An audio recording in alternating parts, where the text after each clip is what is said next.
Last class में हम लोग वेक्टर्स का टाइप्स पढ़ रहे थे और उसमें हम लोगों ने यूनिट वेक्टर पढ़ना शुरू किया था और लास्ट जो हमारा एंडिंग हो रहा था वहाँ पे हम लोगों ने पढ़ा था unit vectors along positive O X, positive O Y, positive O Z. तो पॉजिटिव ओ एक्स के अलोंग जो यूनिट वेक्टर था वो आई कैप था, ओ वाई के अलोंग जे कैप था, ओ जेड के अलोंग के कैप था। और इन यूनिट वेक्टर्स को हम ऑर्थोगोनल ट्रायड्स भी कहते थे या बेस वेक्टर्स भी कहते थे। आई कैप, जे कैप, के कैप क्या है? ये बेस वेक्टर्स है।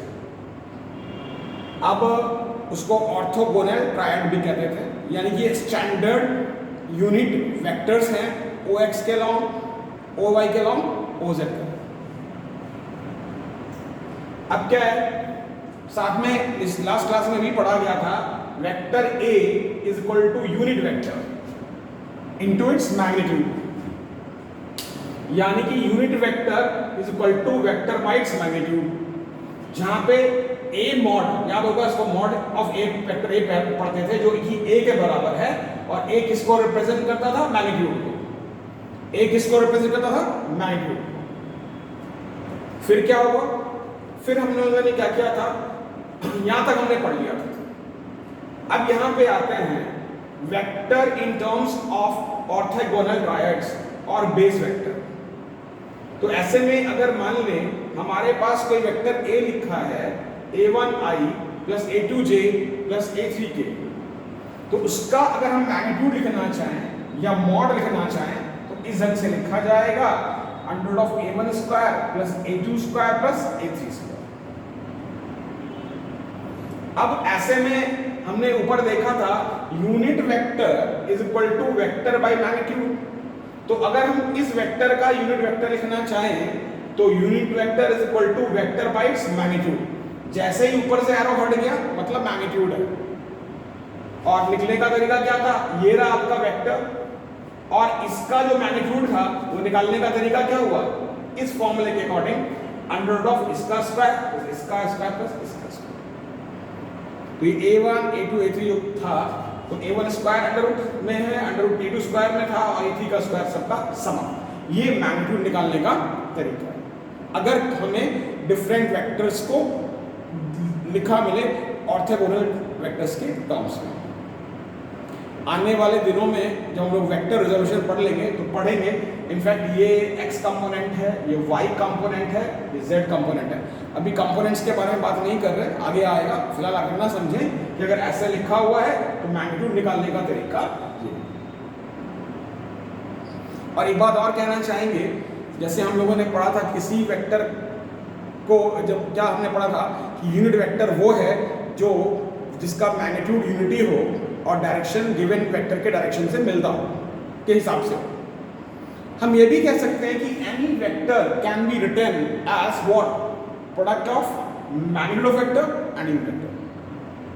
Product of magnitude of vector and unit vector. एक और एग्जांपल देखते हैं।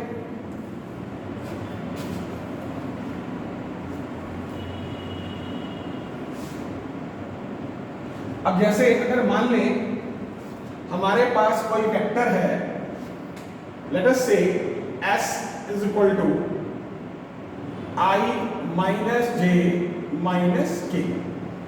ये कोई डिस्प्लेसमेंट है, स्पेसिफाइड यूनिट होना जरूरी है। तो अगर हम इसका यूनिट वेक्टर लिखना चाहें तो यूनिट वेक्टर जो लिखना चाहेंगे तो हमको लिखना पड़ेगा s cap is equal to vector by its magnitude, where s का जो मैग्नीट्यूड आएगा इसको क्या पढ़ेंगे? Mod of vector s।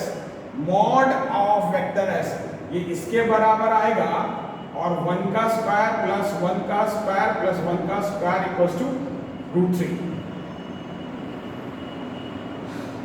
यानी कि unit vector is equal to i minus j minus K by √3। यहां पे एक छोटी सी बात ध्यान देने की है कि हम लोग यूनिट वेक्टर का कोई यूनिट नहीं लिख रहे, इसलिए नहीं लिख रहे क्योंकि यूनिट वेक्टर कोई अपने आप में क्वांटिटी नहीं है। जैसे अगर मान लें हमको किसी बहुत सारे प्लेयर्स में से कुछ प्लेयर्स को सिलेक्ट करके अलग अलग टीम का बनाना है, तो किसी को हमने रेड कैप पहना दिया, मतलब एक टीम का हो गया, ब्लू कैप किसी को पहना दिया, एक टीम का हो गया, ग्रीन कैप पहना दिया किसी को, तो एक टीम का हो गया। तो जो red cap, blue cap, green cap जो हम टोपी पहना रहे हैं, कैप पहना रहे हैं, वो सिर्फ ये डिसाइड करने के लिए है कि उसका टीम ये है। तो unit vector is not a player, वो जो कैप है that is not a player. वो कैप किसी प्लेयर को पहना देंगे तो किसी टीम का प्लेयर बनेगा। तो इसी तरीके से अगर हमको मैग्नीट्यूड पता है किसी वेक्टर का और उसको यूनिट वेक्टर से मल्टीप्लाई कर रहे हैं, मतलब उसके डायरेक्शन के बारे में बात कर रहे हैं। और एक चीज और नोटिस करने की है, जैसे यहाँ पे i माइनस जे माइनस के, तो ये जो माइनस साइन है it is only for direction, इसका मैग्नीट्यूड से कोई कंसर्न नहीं है। अब ये भी कह सकते हैं क्या, अब ये कह सकते हैं ऐसे, अगर मान लें से फॉर एग्जांपल ये आपका मान लेते हैं ये आपका y एक्सिस है, ये z एक्सिस है, ये x एक्सिस है, ये z है, तो इसका नेगेटिव y, इसका नेगेटिव z, इसका नेगेटिव x, यानी कि जो डायरेक्शंस हैं इस तरीके से ये हमको एक तरीके से 3 डायमेंशन सोचना है, सामने पीछे दाएं, ये सब दाएं बाएं सामने पीछे ऊपर नीचे, क्या क्या सामने पीछे दाएं बाएं ऊपर और नीचे, front back right left up down, इस टर्म में सोचना है। तो उस ख्याल से ये नेगेटिव आ जाता है। अब कहां पे कैसे इसको यूज करना है, जैसे अगर मान लें हम कहते हैं कि एक आदमी है वो 10 मीटर ईस्ट गया, followed by 10 metre south and then 10 metre up. इसी को अगर हम लिखना चाहें तो मान लिया जैसे इधर हमने इस तरफ ईस्ट में आई कैप कर दिया, तो हम कह सकते हैं क्या 10 आई कैप। अब इसी को अगर 3D में सोचें, ऐसे गए 10 आई, ऐसे गए 10 के, ऐसे गए 10 जे, यानी कि उस समय जब वेक्टर को लिखेंगे तो 10 आई प्लस 10 जे प्लस 10 के। क्या मतलब ये है कि आई कैप जे कैप और के कैप से हमने मल्टीप्लाई किया, वो एक तरीके से डायरेक्शन का आइडिया दे रहा है। और ये बात ठीक है कि आई कैप को हमने पॉजिटिव एक्स पे लिया और जे कैप को पॉजिटिव वाई पे लिया, के कैप को पॉजिटिव जेड पे लिया, लेकिन ये आई कैप के कैप जेड कैप यानी कि एक्स वाई जेड अपने आप में ईस्ट वेस्ट साउथ नॉर्थ को भी रिप्रेजेंट कर सकता है। जैसे अगर मान लो मैंने यहाँ पे कर दिया एक्स एक्सिस, तो इस समय अगर सामने मैं ईस्ट ले रहा हूँ तो ये ईस्ट को रिप्रेजेंट कर रहा है। अगर मैं इसको कहता हूँ पॉजिटिव जेड तो इसका मतलब इस साउथ को रिप्रेजेंट कर रहा है। अगर मैं कहता हूँ अप तो ये वाई एक्सिस है। कहने का मतलब है कि ये ठीक है O X O Y O Z ये सब पॉजिटिव डायरेक्शंस था, लेकिन ये जो एक्सिस है ये अपने आप में ईस्ट वेस्ट साउथ नॉर्थ को भी को रिप्रेजेंट कर सकता है। यानी कि हमको जो सोचना है वो front back right left up down इस टर्म में सोचना चाहिए। वैसे कहने के लिए ठीक है आई कैप जे कैप।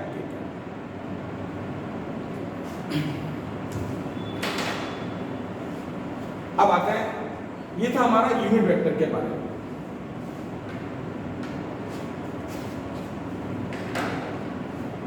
और ये जो यूनिट वेक्टर के बारे में हमने पढ़ा, इसके बाद आता है आपका एक नल वेक्टर।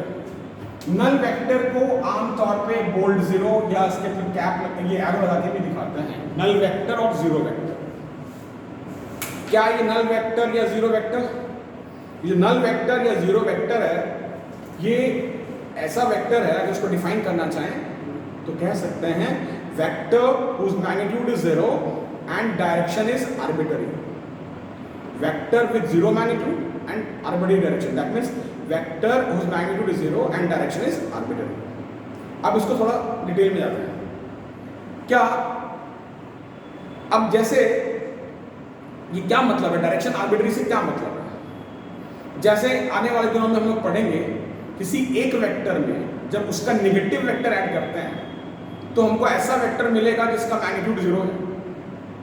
अब जब जिस वेक्टर का मैग्नीट्यूड 0 हुआ उसको हम ग्राफिकली दिखाना चाहें, कल हम ऐसे दिखा रहे थे वेक्टर में, लेकिन जिसका मैग्नीट्यूड ही 0 है उसकी लेंथ को दिखा नहीं सकते, और उसका लेंथ नहीं दिखा सकते तो उसके डायरेक्शन को स्पेसिफाई करने की जरूरत भी नहीं है। अगर लेंथ होगा तब तो बोलेंगे ना यहाँ से वहां तक। इस ख्याल से उसको बोला जाता है arbitrary. That means you don't need to specify the direction. लेकिन यहाँ पे फिर एक बात आती है, माइंड में मिसकॉन्सेप्ट, माइंड में डाउट आता है कि आखिर फिर ये वेक्टर की कैटेगरी में तो नहीं आया, और जब वेक्टर की कैटेगरी में नहीं आया तो जरूरत क्या है। एक्चुअली ये वेक्टर की कैटेगरी में नहीं आने वाली बात नहीं है। बात ये है कि it is a particular result of a vector being added to its negative vector. और इसकी जरूरत कहाँ पे है, इसका कुछ प्रैक्टिकल एग्जांपल्स हैं। जैसे अगर मान लें, अगर मैं कहना चाहता हूँ कि कोई बॉडी यूनिफॉर्म मोशन में है, ऑब्वियसली उसका एक्सेलरेशन 0 है, और हम ये भी जानते हैं acceleration is equal to change in velocity by change in time. लेकिन अगर वेलोसिटी यूनिफॉर्म है तो वेलोसिटी का चेंज तो हो नहीं रहा, तो जो वेलोसिटी का चेंज नहीं हो रहा तो क्या लिखेंगे, 0 वेक्टर। ऐसे ही अगर मैं कहना चाहूं कि किसी बॉडी का डिस्प्लेसमेंट 0 है, जैसे अगर मान लें ये ऐसे, यहां मान लेते हैं ये यहां पे x, यहां पे y, यहां पे z। अगर ये मान लेते हैं कोई बॉडी जितना x पे गया उतना ही x पे वापस भी आ गया, मान ले 2 मीटर x पे गया और 2 मीटर ही वापस आ गया, तो जाने का वेक्टर अगर पॉजिटिव होगा तो आने का नेगेटिव होगा। अब उसको जब ऐड करेंगे, आने वाले दिनों में शो करेंगे, तो उस समय ऐसा वेक्टर आएगा जिसका रिजल्टेंट 0 है। अब उसका रिजल्टेंट 0 मैग्नीट्यूड का हो गया, तो उसको अब हम जानते हैं वेक्टर में जब वेक्टर ऐड करेंगे या वेक्टर में वेक्टर माइनस करेंगे तो ऐसा ही वेक्टर में तो हमको वेक्टर ही मिलेगा। तो ये जो वेक्टर हो गया जहां पे आपका डिस्प्लेसमेंट 0 आया, वो क्या है, 0 वेक्टर या फिर नल वेक्टर। कुछ प्रैक्टिकल करने, अब इसी तरीके से अगर मान लें कोई बॉडी ओरिजिन पे है और हम किसी वेक्टर से उस बॉडी का पोजीशन बताना चाहते हैं, आने वाले दिनों में पढ़ेंगे ओरिजिन वो जहां से मेजरमेंट की शुरुआत है। तो अब जो बॉडी डिस्प्लेस ही नहीं हुआ तो हम उसके डिस्प्लेसमेंट को क्या बोलेंगे, 0 बोलेंगे। और वो चूंकि वेक्टर है तो अच्छा रहेगा 0 वेक्टर। चूंकि डिस्प्लेस नहीं हुआ, डिस्प्लेसमेंट 0 है तो 0 वेक्टर या नल वेक्टर। इसी तरीके से अगर हमसे कोई कहता है किसी वेक्टर में कितना ऐड करेंगे वेक्टर अनचेंज रहे, तो हमको करेक्टली बोलना पड़ेगा उसमें 0 वेक्टर ऐड करना है या नल वेक्टर ऐड करना है। जैसे ऐसे अगर मान लीजिए ये वेक्टर है, इसमें मैंने कोई नल वेक्टर ऐड कर दिया, तो या अगर मैंने ये कोई वेक्टर है इसमें से कोई नल वेक्टर माइनस कर दिया, तो इसी तरीके से अगर कोई कहता है कि किस कंडीशन में a प्लस बी और a माइनस बी बराबर होगा, ऑब्वियसली लेफ्ट पे भी वेक्टर है, राइट पे भी वेक्टर है, तो it is possible only if b is a null vector.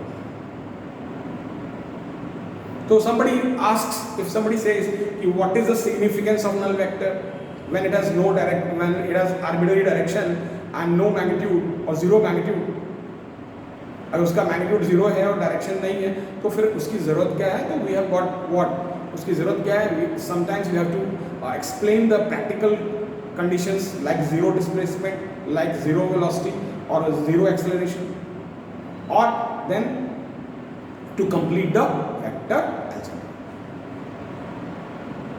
ये था नल वेक्टर के बारे में। फिर नल वेक्टर के अलावा हमारे पास और भी कुछ वेक्टर्स हैं। एक आपका होता है लोकलाइज्ड वेक्टर। क्या, लोकलाइज्ड लिख सकते हैं the vectors whose starting point is fixed, whose starting point is fixed, that is localized vector। जैसे अगर हम मान लें डिफरेंट बॉडीज की डिस्प्लेसमेंट के बारे में बात कर रहे हैं और उसको हम बोल दें कि उसको इस पर्टिकुलर पॉइंट से स्टार्ट करना है, या कभी हम कोई ग्राफ बनाए, जैसे कोई ऐसे कोई रिप्रेजेंटेशन कर रहे हैं और बॉडी की डिफरेंट डिस्प्लेसमेंट को दिखा रहे हैं, बॉडी की डिफरेंट बॉडीज की डिस्प्लेसमेंट को दिखा रहे हैं, फिक्स कर दिया सबका स्टार्टिंग पॉइंट x1।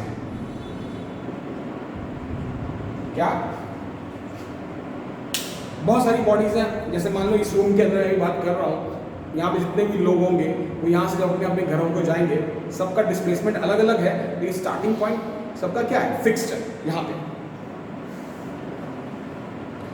और वैसे ग्राफिकली देखें पिक्चर वाइज देखें तो ये है, किसी भी ग्राफ पे अगर हमने फिक्स कर दिया पोजीशन x1 से शुरू करना है, पोजीशन y1 से शुरू करना है, तो वो सब क्या है, वो आपका उस तरह का जो वेक्टर है वो है लोकलाइज्ड वेक्टर।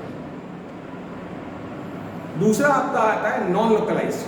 अंडरस्टूड है, ऐसा वेक्टर जिसका कोई स्टार्टिंग पॉइंट फिक्स ना हो, कई किसी अलग अलग बॉडीज का डिस्प्लेसमेंट है, कहीं से भी शुरू हो रहा हो, कोई फर्क नहीं पड़ता है, यानी कि इस तरह के वेक्टर को हम फ्री वेक्टर भी कहते हैं। तो नॉन लोकलाइज्ड वेक्टर और free vectors are those whose starting point is not fixed. Non localized vector और free vectors are those whose starting point is not fixed.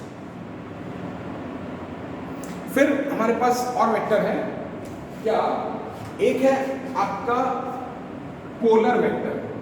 अब ये लेक्चर्स को पॉज कर करके भी आप नोट्स बना सकते हैं। पोलर वेक्टर क्या है, those vectors which have what starting point and point of application. Starting point and point of application, पता हो कि उसका स्टार्टिंग पॉइंट कहाँ पर है, और ये भी या फिर ये पता हो कि वो कहाँ पे अप्लाई हो रहा है। जैसे डिस्प्लेसमेंट, आप डिस्प्लेसमेंट को तभी निकाल पाएंगे जब आपको उसका इनिशियल पोजीशन पता होगा बॉडी का, क्योंकि आने वाले दिनों में पढ़ेंगे displacement equals to final minus initial position. तो डिस्प्लेसमेंट किस तरह के वेक्टर में आया, डिस्प्लेसमेंट आया आपका पोलर वेक्टर की कैटेगरी में। कैसे, क्योंकि उसका स्टार्टिंग पॉइंट जो होगा वो पता होना जरूरी है। तो those vectors whose starting point is known और whose point of application is known. इसलिए दूसरा एग्जांपल मैं देना चाहूंगा वो क्या, फोर्स का है। कैसे, अगर हमको मान लो मैंने ऐसे अपना पाम रखा है, मेरे को मैं इस पॉइंट पे फोर्स लगाऊं या मेरे को मैं इस पॉइंट पे फोर्स लगाऊं, तो I do know about the point of application. So in the cases when you know about the point of application and when you know about the starting point, जब आप पॉइंट ऑफ एप्लीकेशन यानी कि जहां पे apply कर रहे हैं उसके बारे में जानते हैं, जहां पे अप्लाई कर रहे हैं, या फिर आप स्टार्टिंग पॉइंट के बारे में जानते हैं, तो उस तरह के वेक्टर को बोलते हैं पोलर वेक्टर। पोलर। फिर एक होता है आपका एक्सियल वेक्टर।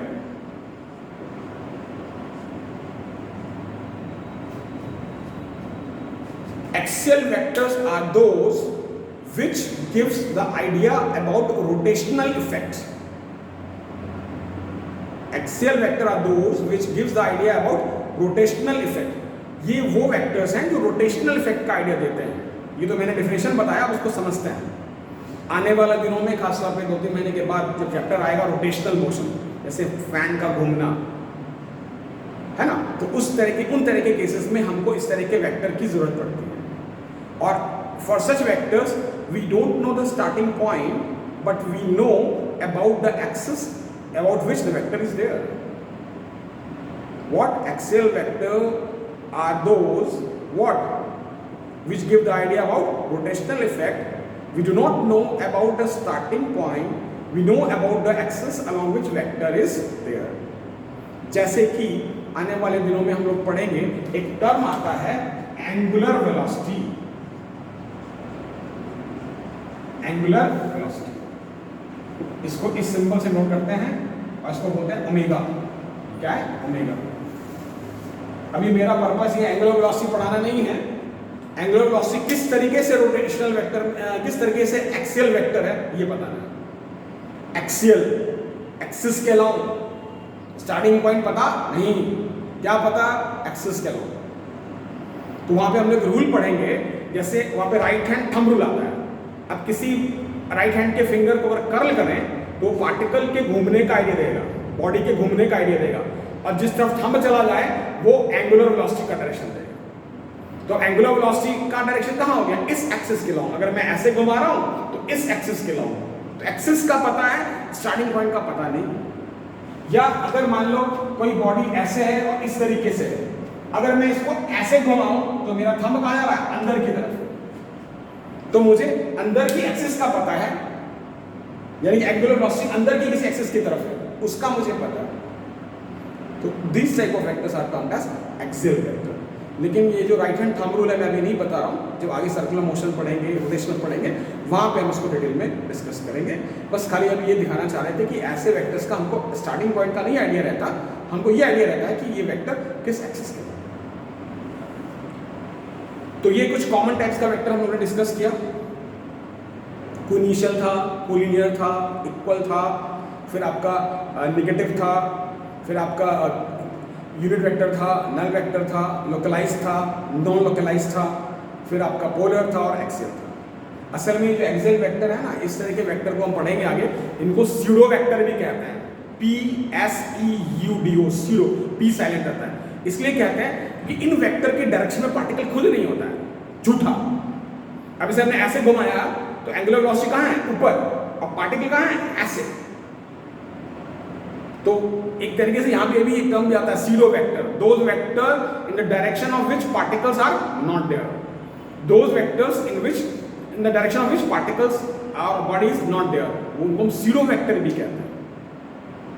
तो एक तरीके से स्यूडो वेक्टर एक्सियल वेक्टर का एग्जांपल हुआ, वैसे मेन नेम था एक्सियल वेक्टर। तो तमाम वेक्टर्स मैंने बताया। नेक्स्ट क्लास से हम लोग वेक्टर एडिशन शुरू करेंगे।